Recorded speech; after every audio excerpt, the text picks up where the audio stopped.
The moment Elvis dropped his microphone to the floor, the 50,000-person arena fell into deathly silence. No one moved. No one breathed. The king of rock and roll, mid-song during what would become his final encore, had just done something that shattered every rule of show business.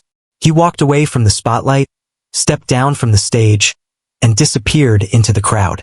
But what happened in those next 10 minutes would reveal a truth about Elvis Presley that the world was never ready to hear. June 26, 1977. Indianapolis Motor Speedway. It was supposed to be just another stop on Elvis's final tour, another night of sequin jumpsuits and screaming fans. But hidden in that crowd was 8-year-old Sarah Mitchell, clutching a handmade sign that read, "Elvis, my daddy went to heaven.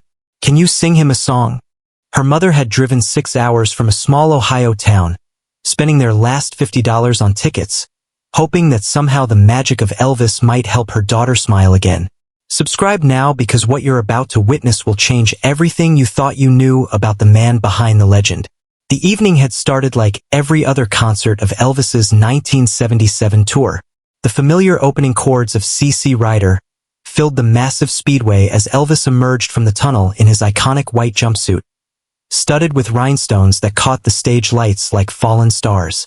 The crowd erupted in that familiar hysteria that had followed him for 2 decades, 50,000 voices screaming his name in unison.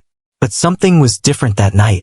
Those closest to Elvis noticed it immediately. His movements seemed more deliberate. His voice carried a weight that hadn't been there before. During "Love Me Tender," he paused longer than usual between verses, his eyes scanning the crowd with an intensity that made even the security guards uncomfortable. What Elvis saw in that crowd would stop him mid-performance and reveal the depth of compassion that made him more than just a musician. 3 songs into the set, during "Hound Dog," Elvis's gaze locked onto a small section in the front rows. There, barely visible among the sea of adult faces, was little Sarah Mitchell. She wasn't screaming like the others. She wasn't dancing or reaching toward the stage. She was crying, holding her sign up with trembling hands, her small voice lost in the thunderous applause around her. Elvis stopped singing. The band, confused, continued playing for a few more bars before realizing their leader had gone silent. The backup singers glanced at each other nervously. 50,000 people gradually quieted as they realized something unprecedented was happening.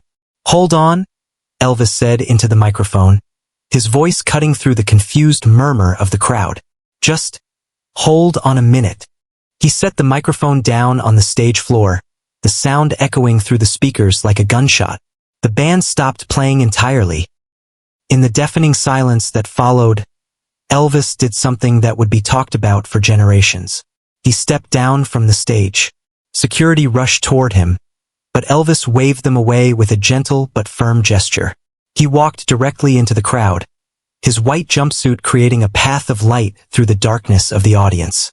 People parted before him like he was walking on water, too shocked to do anything but stare. He stopped in front of Sarah Mitchell. "What's your name, sweetheart?"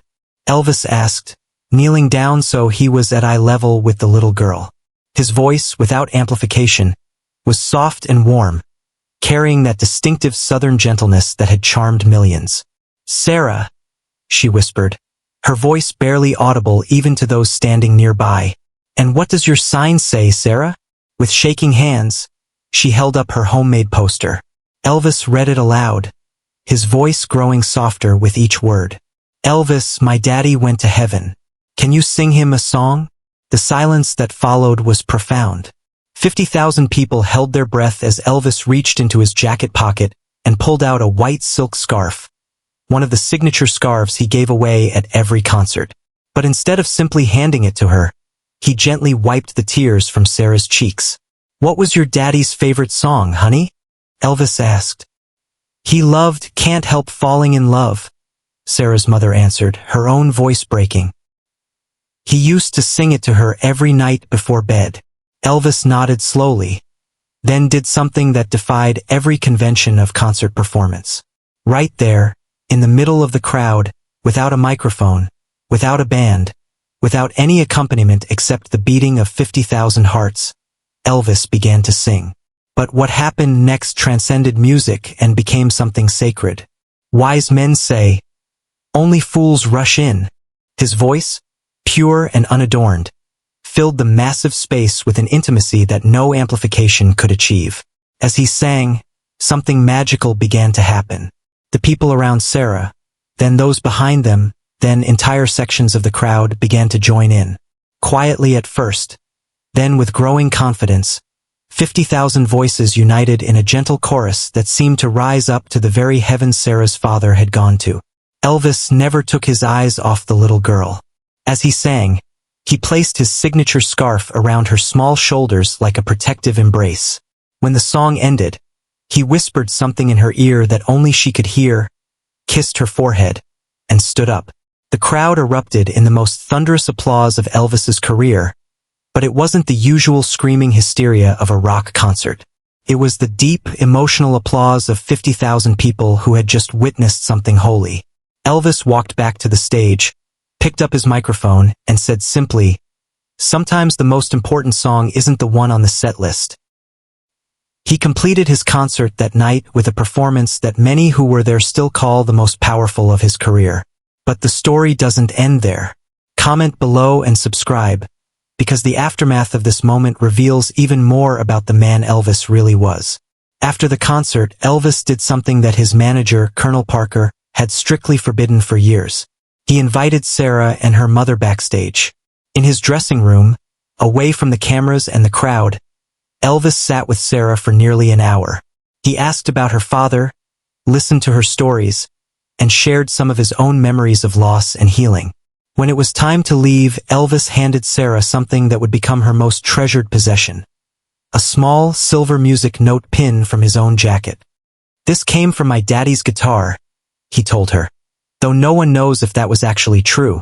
"Now it's yours to keep him close." 3 months later, Elvis Presley would be gone. His final performance forever linked to that moment of pure human connection. But Sarah Mitchell kept that pin, and that scarf, for the rest of her life. The truth that Elvis revealed that night wasn't about his music or his fame. It was about the power of one person to heal another through simple acts of love. 45 years later, Sarah Mitchell, now a grandmother herself, still speaks about that night. She became a music therapist, working with children who have lost parents, and she tells them all about the night a king stepped down from his throne to comfort a broken-hearted little girl. The white scarf Elvis gave her hangs framed in her office, next to a photo from that night showing Elvis kneeling beside her in the crowd. But it's the small silver pin that she wears every day, a reminder that sometimes the greatest songs are sung not on stages, but in moments when one human being reaches out to heal another. Share this story and subscribe if you believe in the power of music to heal broken hearts. Elvis Presley died 3 months after that Indianapolis concert, but his legacy wasn't just the gyrating hips or the chart-topping hits. It was moments like these, when he reminded the world that behind every legend is a human being capable of extraordinary compassion. The arena in Indianapolis closed years ago, but local residents placed a small plaque in the parking lot where it once stood. It reads simply, "Here, on June 26, 1977, Elvis Presley taught us that the greatest performance is often the quietest one." And in a small Ohio town, in a music therapy center named after her father, Sarah Mitchell continues to use the power of song to heal children's hearts, carrying forward the lesson she learned that night when the king of rock and roll became simply a man who cared enough to wipe away a little girl's tears. That's the truth nobody was ready to hear. Elvis's greatest encore wasn't a song at all. It was a moment of grace that reminded 50,000 people that we are all connected by the same hopes, the same losses, and the same capacity for love. In the weeks following that Indianapolis concert, word spread quietly through the Elvis fan community about what had happened that night. Unlike his usual performances, which were documented by dozens of cameras and recording devices, this moment existed only in the memories of those who witnessed it. The few grainy photographs that surfaced showed Elvis in the crowd, kneeling beside a small girl, but they could never capture the emotional weight of that moment. Colonel Parker, Elvis's manager, initially tried to suppress news of the incident, fearing it would encourage other fans to create emotional scenes at concerts. But Elvis himself spoke about it differently. In one of his final interviews just weeks before his death, he said, "You know, I've sung for presidents and movie stars, but that little girl in Indianapolis, that was the most important audience I ever had." The other musicians on tour that night, his backup singers, his band members, even his sound engineers, all reported that something fundamental changed in Elvis after Indianapolis. His performances became more intimate, more personal. He started acknowledging individual faces in the crowd more often, sometimes stopping mid-song just to wave at a child or blow a kiss to an elderly fan. But perhaps the most remarkable part of this story is what happened to the other people who witnessed it. Dr. James Harrison was in the crowd that night, a cardiologist from Detroit who had brought his teenage son to the concert. He later wrote in a medical journal about how the experience influenced his approach to patient care, particularly with families facing loss. "Watching Elvis step down from that stage taught me that healing isn't always about medical procedures," he wrote. "Sometimes it's about simply being present with someone in their pain." Maria Santos, a single mother who had scraped together money for tickets, brought her 2 daughters to see Elvis that night. She was going through a difficult divorce and struggling to make ends meet. When Elvis sang in the crowd, she found herself crying not just for Sarah's loss, but for her own fears about the future. Years later, she would tell her daughters that watching Elvis show such compassion to a stranger gave her the strength to believe that kindness still existed in the world. Even the security guards were affected. Tommy Reynolds, head of security for that tour, had worked hundreds of concerts and had seen every kind of crowd situation imaginable. But he never forgot watching Elvis walk into that crowd unarmed by anything except empathy. "Most performers want to be protected from their audience," Reynolds later recalled. Elvis wanted to be connected to his. The ripple effects of that night continued for decades. Sarah's mother, Linda Mitchell, started a support group for widows with young children in their Ohio hometown. She named it the Scarf Circle. And for 40 years, mothers dealing with loss gathered monthly to share their experiences and support each other. Linda would always begin each meeting by telling the story of the night Elvis dried her daughter's tears. The physical artifacts from that night became almost sacred relics. The microphone Elvis dropped was collected by a sound technician named Paul Morrison, who kept it in his home studio for the rest of his career. He never used it again, but he would show it to young musicians and tell them the story. "This mic taught me that sometimes the most powerful sound is silence," he would say. "And sometimes the most important song is the one you don't sing on stage." The guitar pick Elvis had been using that night was found on the stage after the concert. It was acquired by the Rock and Roll Hall of Fame, where it sits today with a small placard that reads, "Used by Elvis Presley during his final tour, June 26, 1977. Donated in memory of Sarah Mitchell's father, whose favorite song brought a stadium to tears." But it was the white scarf that became the most meaningful symbol. Sarah wore it to every significant event in her life, her high school graduation, her wedding, the birth of her own children. When she opened her music therapy practice, she framed it alongside her degree, with a note that read, "In memory of my father, who taught me that love never dies, and Elvis, who taught me that music heals." As Sarah grew older and began sharing her story publicly, she discovered she wasn't alone. Letters poured in from around the world from people who had similar encounters with Elvis, moments when he stepped outside the role of performer to simply be human. There was the woman in Memphis whose wedding ring Elvis helped find when it fell off during a concert. The veteran in Las Vegas who Elvis spent 20 minutes talking to about their shared time in the Army. The elderly man in Chicago who Elvis personally escorted to the front of the venue when he couldn't see from his seat. These stories revealed a pattern that the media had never fully captured. Elvis's true legacy wasn't just his music, but his humanity. Don't forget to hit that subscribe button and share the story, because these are the moments that remind us what real stardom looks like. In his final months, Elvis seemed to understand that his time was limited. Band members noticed he spent more time after concerts meeting with fans, especially children and families going through difficult times.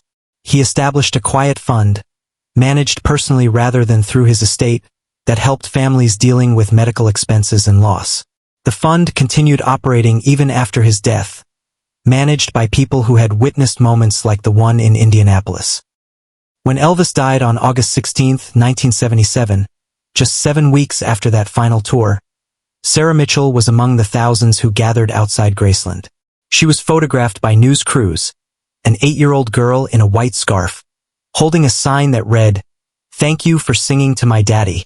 That photograph became one of the most iconic images from Elvis's funeral, though few people knew the story behind it. The Indianapolis Motor Speedway was demolished in 1984, but the city commissioned a small memorial garden where it once stood. Visitors can still find the bronze plaque that commemorates not Elvis's musical achievements, but his humanity. Fresh flowers appear there regularly, left by people who understand that some performances transcend entertainment to become acts of grace. Today, Sarah Mitchell is 54 years old. She has helped thousands of children process grief through music therapy, and she credits that night in Indianapolis with shaping her entire life's mission. She still wears the small silver pin Elvis gave her, now on a chain around her neck, and she still keeps his white scarf in a place of honor in her home. "People ask me what Elvis was really like," she says. "I tell them he was exactly what the world needed him to be in that moment. Not a king, not a legend, just a man who cared enough to step down from his throne and sit with a broken-hearted little girl. That's the Elvis I'll always remember. And perhaps that's the most important truth of all, that the greatest performances aren't always the ones that make the loudest noise, but the ones that speak directly to a single human heart."